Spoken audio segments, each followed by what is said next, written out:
नमस्कार, नादी टीवी देख रहे हैं आप और मैं हूं आपके साथ नंसी शर्मा। आइए बुलेटिन की शुरुआत करेंगे देहरादून की बड़ी खबर के साथ। जो आपको बता दें कि चार धाम की यात्रा को लेकर भक्तों में भारी उत्साह है, श्रद्धालुओं में भारी उत्साह देखा जा रहा है। यही वजह है कि चार धाम यात्रा में भक्तों की भीड़ लगातार उमड़ रही है। ऑफलाइन रजिस्ट्रेशन 31 मई तक के लिए बंद कर दिए गए हैं, चूंकि जो भक्तों की संख्या है उसमें लगातार इजाफा हो रहा है और इसे देखते हुए 31 मई तक के लिए ऑफलाइन रजिस्ट्रेशन बंद किए गए हैं। सीएम पुष्कर सिंह धामी ने ये निर्देश दिए और उनके निर्देश का पालन करने के बाद ये फैसला लिया गया है कि अब 31 मई तक के लिए रजिस्ट्रेशन बंद कर दिए गए हैं। ऑफलाइन रजिस्ट्रेशन पूरी तरह से बंद कर दिए गए हैं। इसके पहले जहां ऑनलाइन रजिस्ट्रेशन भी बंद कर दिए गए थे और अब यानी कि पूरी तरह से यहाँ रजिस्ट्रेशन की प्रक्रिया बंद कर दी गई है, क्योंकि श्रद्धालुओं की भीड़, श्रद्धालुओं की संख्या लगातार बढ़ती जा रही है और इस भीड़ को काबू में करने के लिए, श्रद्धालुओं की संख्या को नियंत्रित करने के लिए सीएम धामी ने ये बड़ा फैसला लिया है और उन्होंने ये फैसला लेते हुए ये कहा है कि ऑफलाइन रजिस्ट्रेशन अब बंद कर दिए जाएंगे।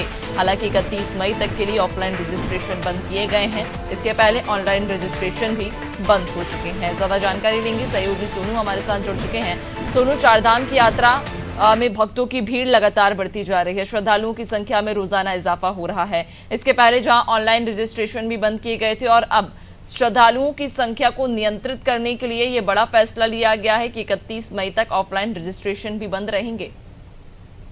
देखिए नैन्सी, जिस तरह से अच्छा मुख्यमंत्री ने कमान संभाल रखी है और ग्राउंड जीरो से लेकर शासन स्तर तक मुख्यमंत्री बारीकी से अधिकारियों के साथ मंथन कर रहे हैं, उनसे फीडबैक ले रहे हैं और जहां पर जो भी निर्णय लेने की आवश्यकता हो रही है वो निर्णय लिए जा रहे हैं। सरकार यात्रियों की सुरक्षा को गंभीरता से लेते हुए लगातार प्रयास कर रही है कि सभी यात्रियों की जो यात्रा है वो सुरक्षित हो, सुगम यात्रा हो और इसी उद्देश्य और इसी संकल्प को साकार करने के लिहाज से न सिर्फ जो अधिकारी हैं वो ग्राउंड जीरो पर पहुंचकर मुख्यमंत्री को फीडबैक दे रहे हैं, बल्कि मुख्यमंत्री स्वयं भी मॉनिटरिंग कर रहे हैं और ग्राउंड जीरो पर भी मुख्यमंत्री ने जाकर के स्थितियों का जायजा लिया।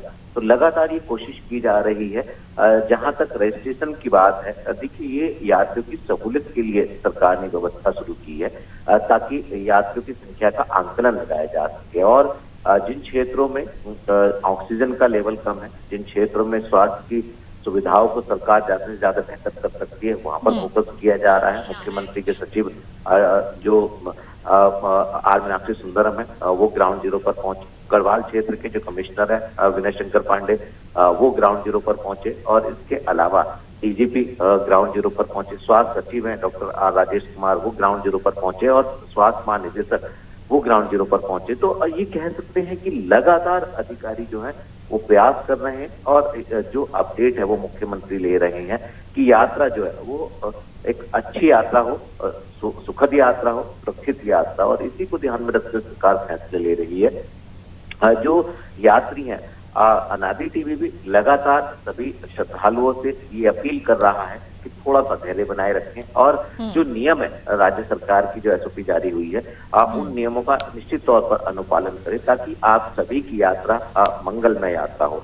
लिहाजा जो केदारनाथ धाम है, बद्रीनाथ धाम है, यमुनोत्री धाम है और गंगोत्री धाम, यहाँ पर जिस तरह से यहाँ का मौसम का मिजाज बदलता रहता है वो कहीं ना कहीं शासन के लिए भी चुनौती बन जाता है और यात्रियों के लिए भी कहीं ना कहीं कई बार नुकसानदेह साबित होता है। तो यही कोशिश है सरकार की कि लगातार यात्रा का सुव्यवस्थित तरीके से संचालन हो सके और जो यात्री हैं जो बड़े मनोभाव के साथ यहाँ पहुंच रहे हैं वो एक सुखद यात्रा का संदेश लेकर वापस लौट सकें। लगातार कोशिश की जा रही है। अभी फिलहाल ऑफलाइन पंजीकरण पर कुछ समय के लिए विराम लगाया गया और आने वाले समय में यात्रियों की सहूलियत को, उनकी सुविधाओं को ध्यान में रखते हुए इस व्यवस्था को फिर से सुचारू कर दिया जाएगा और इस व्यवस्था का जो लाभ है वो तमाम श्रद्धालु और यात्री उठा पाएंगे। बिल्कुल, यानी कि श्रद्धालुओं की व्यवस्था, उनकी सुरक्षा को देखते हुए ये निर्णय लिया गया है कि 31 मई तक अब ऑफलाइन रजिस्ट्रेशन भी बंद रहेंगे। यानी कि ये एक तरह से ये कहा जा सकता है कि 31 मई तक जितने श्रद्धालु पहुंच चुके हैं या जिनके रजिस्ट्रेशन हो चुके हैं सिर्फ वही दर्शन कर पाएंगे। इसके अलावा और जो श्रद्धालु अगर आना चाहें, दर्शन करना चाहें, उनका भी आना संभव नहीं है 31 मई तक।